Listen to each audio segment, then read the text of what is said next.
Online banking or online payment of services has reduced the number of people that come to the city, and we hope to encourage that more in the future. You know, an additional benefit too that someone shared with me that I thought was rather enlightening, and I had not thought about it, which really surprised me. And that is, if we are in a position to move the police department, not only the officers but the support staff downtown, and open up some additional space downtown for county employees to also be located.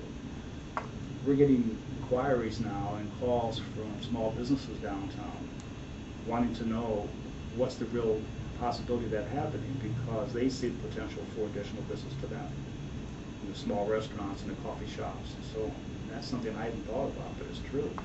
We bring in several hundred more employees downtown. It's more business for them. Thanks for not mentioning donut shops.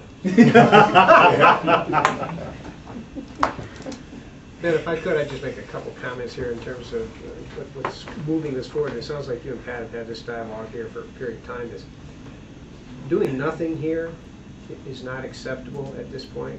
I think that the mayor is really kind of forcing the issue for everyone, the city, the county, and all of the various departments, because keeping the police station where they're at is just not an acceptable solution. We have to do something. So just continuing what we've been doing is not something that we can continue.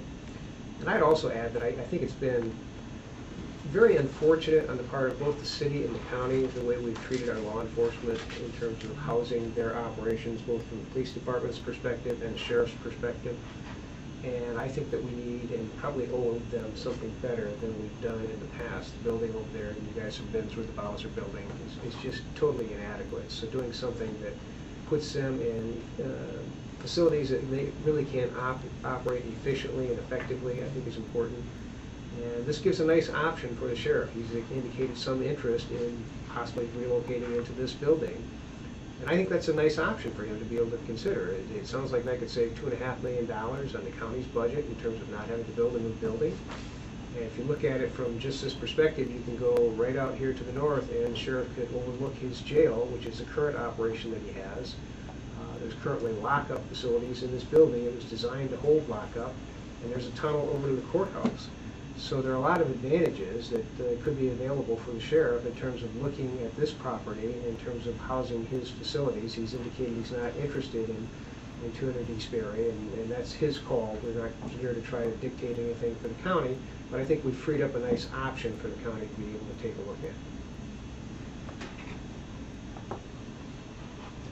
Okay.